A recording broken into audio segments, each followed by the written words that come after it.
Olá pessoal, tudo bem? Estou aqui de novo. Agora, hoje, nesse segundo vídeo do meu canal, eu irei trazer um vídeo um pouco diferente do que foi o primeiro, porque o primeiro vídeo eu fiz a explicação de uma matéria específica. Agora, nesse segundo, eu vou fazer respondendo um comentário que eu tive no primeiro vídeo. Inclusive, se por acaso você estiver com dúvidas sobre alguma coisa relacionada à medicina, alguma matéria, algum outro assunto relacionado também à neurologia, que é uma área que eu gosto bastante, vocês podem colocar no comentário, né, desse vídeo, que eu irei explicar no próximo. Eu irei ficar feliz em responder. Se estiver dentro do meu alcance, né, farei o possível. Bem, e a pergunta no último vídeo é se tem neurônios por, por todo o nosso corpo ou se os neurônios estão apenas no cérebro. A resposta é sim, nós temos neurônios espalhados por todo o nosso corpo e não apenas no cérebro. E para explicar isso mais detalhadamente, eu irei explicar para vocês as subdivisões, né, do nosso sistema nervoso. Bem, nosso sistema nervoso tem o sistema nervoso central, ou SNC, que compreende dois órgãos, o cérebro e a medula, apenas esses dois. E também temos o sistema nervoso central, como o próprio nome diz, né? Ele é o centro de tudo. Então, é por ele que passa as informações, é por ele que vem as informações. E no caso, nós temos dois tipos, né, de dois meios que a informação vem e a informação vai, que é a partir de fibras aferentes, que no caso estão localizadas em alguma parte do nosso corpo que não seja ou no nosso encéfalo ou na nossa medula. E a fibra aferente, ela leva uma informação até a medula, e a medula leva essa informação até o cérebro, através de neurônios.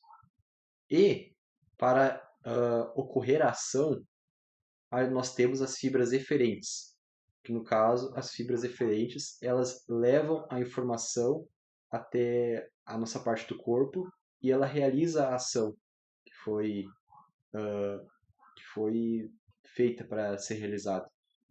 Então, essas fibras eferentes, elas levam a informação para realizar a ação, seja o movimento ou alguma outra coisa, né?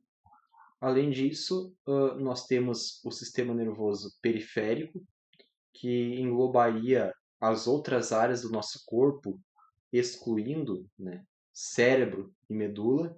Então, mão, braço, pé, perna, tórax, barriga, enfim, essas partes é tudo o sistema nervoso periférico. Nós temos o sistema nervoso autônomo, que compreende coração, glândulas, intestino, né? E além disso, o sistema nervoso autônomo, ele é subdividido em duas classificações. A primeira classificação é sistema nervoso autônomo simpático e parasimpático. Explicando um pouquinho sobre os dois, o simpático ele é chamado também de sistema de luta ou fuga. Como assim? Ele é aquele sistema que ele prepara o nosso corpo ou para enfrentar ou para fugir.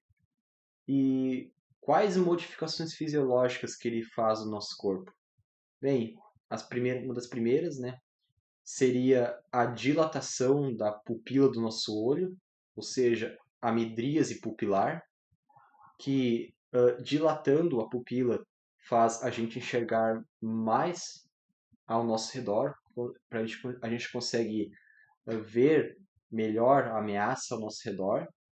Além disso, estimula a sudorese, ou seja, aumenta a produção de suor, aumenta os batimentos cardíacos, também realiza vasodilatação nos músculos, ou seja, vasodilatação é o aumento da amplitude dos vasos.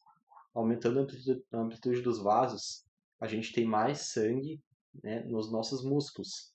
Então a gente tem mais energia assim, para a gente ou lutar ou para a gente fugir. Além disso, ah, ele inibe a ação gastrointestinal, né? Para focar, no caso, para focar só para a gente ou lutar ou fugir naquele momento. Ações secundárias, como evacuar ou urinar, o sistema simpático ele inibe, porque, né, são partes da nossa fisiologia secundária. Agora, falando um pouco do sistema parasimpático, ele é o contrário do simpático. Ou seja, se o simpático ele estimula o nosso corpo para lutar ou fugir, no parasimpático ele relaxa o nosso corpo. Então, todas as informações que eu trouxe no simpático, a gente inverte no parasimpático. Então, vai ter a constrição pupilar ou a miose. No caso, a nossa pupila fica mais pequena, né? Porque está relaxado, é constrição pupilar. Além disso, inibe a sudorese, reduz a nossa frequência respiratória, realiza também vasoconstrição no coração, ou seja, o vaso fica menor, então vem menos sangue. Reduz também a frequência respiratória, ou seja, a gente respira menos. E também estimula ações gastrointestinais, como evacuar ou urinar. Então, o sistema parasimpático seria o sistema de relaxamento, para a gente relaxar. Agora, trazendo mais para minha área, né, que é parte do estudo, eu sou estudante de medicina do quinto semestre da Unisc. O sistema simpático e parasimpático eles agem muito durante a prova. Então, vou dar um exemplo para vocês. Se por acaso uma pessoa na hora da prova ela está muito nervosa, ela acaba ativando o sistema simpático. Ou seja, na hora da prova, o nosso corpo tem que estar relaxado, porque muitas vezes nos dá um chamado branco, porque a gente tá estimulando vias nervosas, vias neurológicas que, que não deveriam ser estimuladas naquela hora.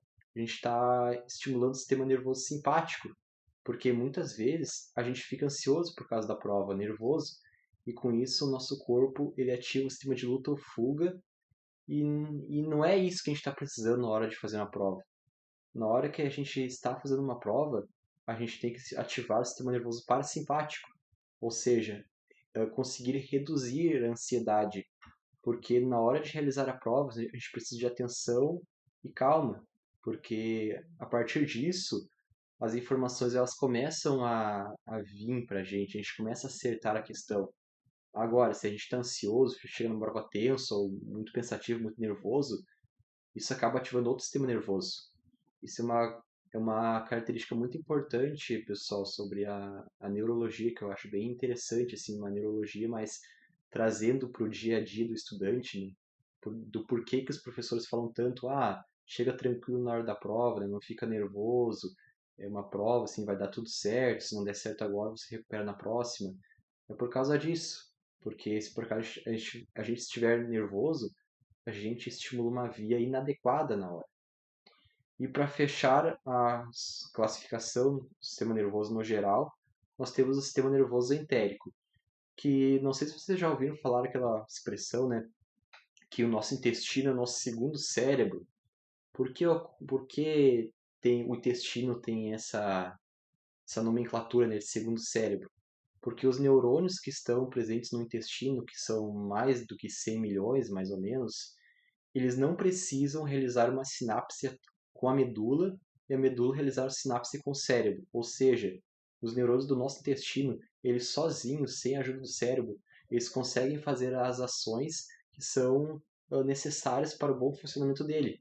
Ou seja, o sistema nervoso entérico, ele comanda sozinho a motilidade gastrointestinal e outras funções. Por isso que ele é considerado como o segundo cérebro, entre aspas, porque ele não necessita do cérebro. E é um sistema bem interessante, o entérico, tem muito estudo sobre eles, enfim. Mas eu acho que é isso, pessoal. Meu vídeo respondendo uma dúvida, né, sobre se existe neurônios ao redor do nosso corpo e fazendo uma explicação das subdivisões do sistema nervoso. Bem, eu espero que tenham gostado. Deem like nesse canal, se inscrevam, compartilhem com amigos, estudantes, amigos, né, que gostam desse tipo de conhecimento. E é isso, pessoal. Até a próxima e valeu!